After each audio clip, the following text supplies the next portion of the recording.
म्हणजे महायुतीला लोकसभा निवडणुकीमध्ये अपेक्षित असं यश हे महाराष्ट्रात काही मिळालं नाही।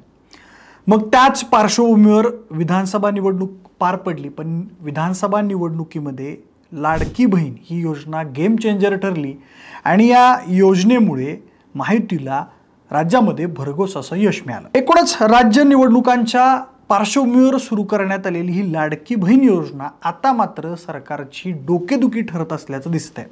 त्याचं कारण काय आहे तर योजनेसाठीचा निधी जमवताना आता मात्र सरकारची चांगलीच दमछाक होताना दिसते।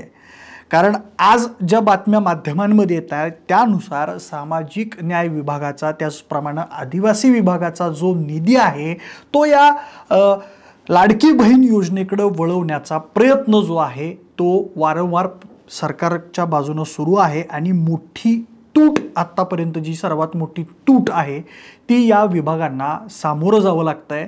कारण एकूण जे राज्य सरकारचं उत्पन्न आहे आणि जो या योजनेवरती खर्च सुरू आहे यामधली जी तफावत आहे ती खूप मोठ्या प्रमाणात आहे। एकूणच जाहीरनाम्यामध्ये महायुती सरकारने असं जाहीर केलेलं होतं की आम्ही लाडक्या बहिणीचा हप्ता जो आहे तो 1,500 वरून 2,100 रुपये करू आणि निवडणुकांच्या अगोदर निकषांची जी पूर्तता आहे निकषांची जी तपासणी आहे ती केली गेलेली नव्हती आणि जी स्क्रुटिनी आपण म्हणतो ती केलेली नव्हती की नेमक्या कोणत्या महिला ज्या आहेत त्या या योजनेचा लाभ घेत आहेत। पण जशी निवडणूक पार पडली तशी आता या निकषांची काटेकोरपणे तपासणी जी आहे महायुती सरकारकडून सुरू आहे। एकूणच याच पार्श्वभूमीवर आपण चर्चा करणार आहोत आजच्या व्हिडिओमध्ये की नेमकं खरंच सरकारकडे आता लाडक्या बहिणीसाठी पैसे उरलेले नाहीयेत का, या त्या विभागाचा निधी वळवून ही योजना कशी तरी स्थानिक स्वराज्य संस्थांच्या ज्या निवडणुका आहेत त्या पार पडेपर्यंत कशा तरी पद्धतीने ती योजना चालवायची अशा पद्धतीचा काही सरकारचा प्लॅन आहे का, या सगळ्याच गोष्टींचा आढावा आपण आजच्या या व्हिडिओच्या माध्यमातून घेणार आहोत। त्यामुळे व्हिडिओ जो आहे तो शेवटपर्यंत नक्की पहा। नमस्कार, मी प्रथमेश आणि तुम्हाला तर माहिती आहे आपला विषयच भारी। तर बघा मंडळी, महायुतीची एक महत्त्वाकांक्षी योजना माझी लाडकी बहीण योजना, जी योजना खऱ्या अर्थानं महायुतीसाठी गेम चेंजर ठरली विधानसभा निवडणुकांमध्ये आणि एक भरघोस असं यश जे आहे ते महायुतीनं या योजनेच्या माध्यमातून मिळवलं। आता जाहीरनाम्यामध्ये आपण मगाशी चर्चा केली की 1,500 रुपयाचा हप्ता 2,100 रुपये करू असं महायुती सरकारनं जाहीर केलेलं होतं, पण त्या शब्दाला कुठेतरी महायुती सरकार जागलेलं दिसत नाही। पण एकूणच जर बघायला गेलं तर या योजनेचं जे एकूण बजेट आहे ते जर बघायला गेलं तर जवळपास या योजनेसाठी तब्बल 36,000 कोटी रुपयांची जी तरतूद आहे ती या योजनेसाठी करण्यात आलेली होती। एकूणच ही योजना जी आहे ती जुलैपासून सुरू झालेली आहे आणि आत्तापर्यंत या योजनेसाठी साधारण 32,000 कोटी खर्च करण्यात आलेले आहेत आणि पुढच्या वर्षभरासाठी 36,000 कोटी म्हणजे जुलैपासून अर्थसंकल्प सादर करण्यापर्यंत 32,000 कोटींचा निधी या योजनेसाठी खर्च झाला आणि पुढच्या वर्षभरासाठी एकूण 36,000 कोटींची तरतूद करण्यात आली। आता एवढा निधी खरंच पुरेसा आहे का हा एक प्रश्न आहेच, पण निकषांचं जर बोलायचं झालं तर जाहीरनामा किंवा निवडणूक होण्याच्या अगोदर या निकषांची काटेकोरपणे तपासणी केली गेली नाही आणि जसा निकाल लागला, जशी महायुती सरकार सत्तेत आलं तसं आता इथून पुढं मात्र निकषांची काटेकोर तपासणी केली जाते। ज्या महिला या योजनेसाठी पात्र नाही आहेत त्यांना या योजनेतून वगळण्यात येत आहे आणि आता जर बघायला गेलं तर 2025-26 या अर्थसंकल्पामध्ये जवळपास 36,000 कोटींचा जो निधी आहे त्याची तरतूद करण्यात आलेली आहे। ते जे प्रस्ताव आहे तो अजून प्रस्तावित आहे।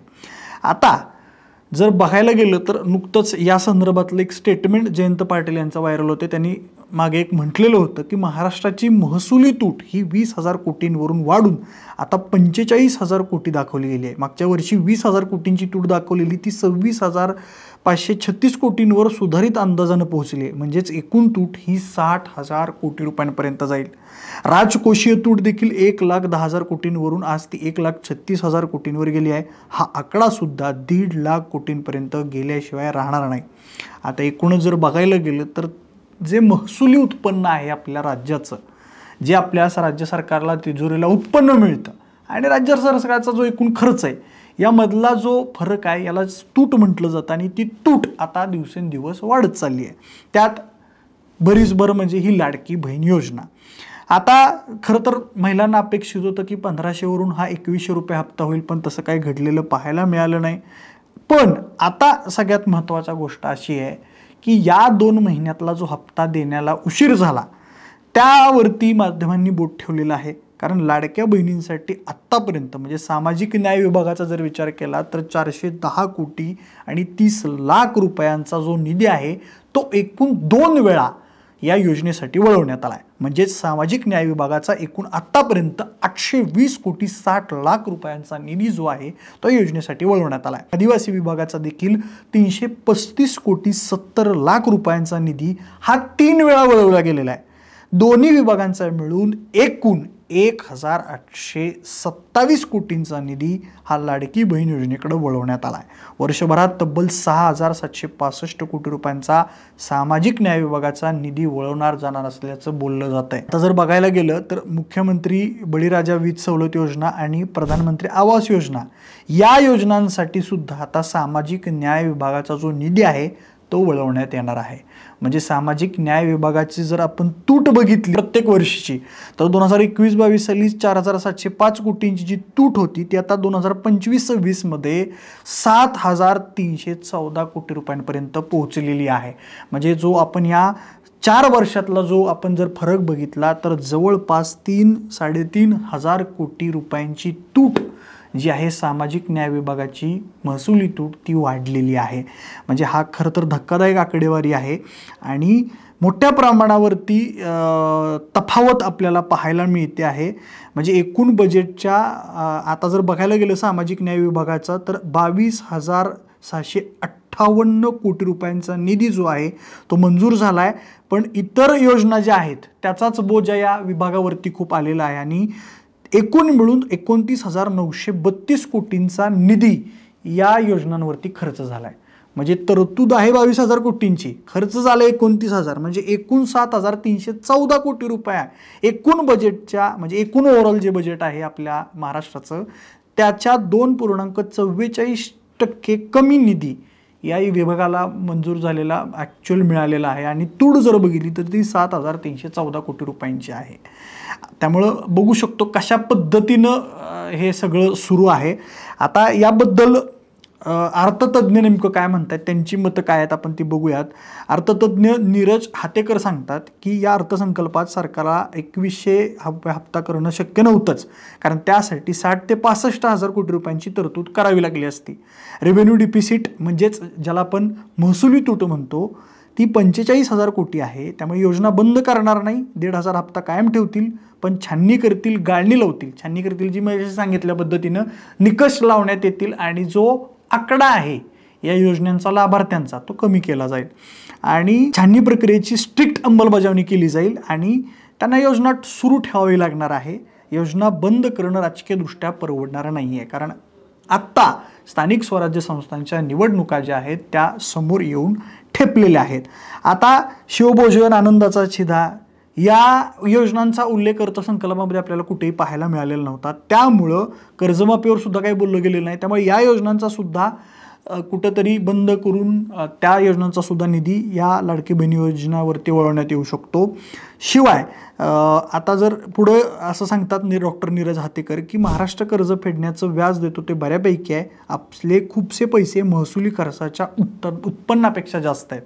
म्हणजे मगाशीच सांगितलं मी महसुली तूट याला म्हटलं जातं की महाराष्ट्राचं उत्पन्न आणि खर्च याचा मधला जो फरक आहे, जी तूट आहे ती दिवसेंदिवस वाढताना आपल्याला दिसतंय असं हातेकर सांगतायत. पुढे ते म्हणतायत की याचा परिणाम आता गुंतवणुकीवर होणार आहे, आपल्याला कर्ज घ्यावं लागणार आहे. त्यामुळे कितीतरी गोष्टी करता आल्या असता यावर मर्यादा येतात. हा अर्थसंकल्प म्हणजे दादांची जुनी स्टाईल आहे. म्हणजे वित्तीय शिस्त हा शब्द वापरायचा, मोठ्या प्रकल्पांवर खर्च करायचे, विमानतळ, मोठे महामार्ग यावर खर्च करायचा, परंतु यामुळे नवीन आव्हानांकडे पाहिलं जातं. यामुळे वातावरण बदल, त्याच्याशी संबंधित शेती यावरही त्याचा मोठा परिणाम होतो. म्हणजे आत्ता जे आपण क्लायमेट चेंज पाहतोय, हवामान बदल होतोय आणि त्यामुळं जे नुकसान होते शेतकऱ्यांचं, त्यामुळं अशा पद्धतीनं जी जुनी गाडी आहे, जी जुनी अजितदादांची स्टाईल आहे अर्थसंकल्प सादर करण्याची किंवा अर्थसंकल्प आणण्याची, तीच सुरू ठेवायची. रोज नवीन काय करता येईल का हे मात्र आव्हान असणार आहे.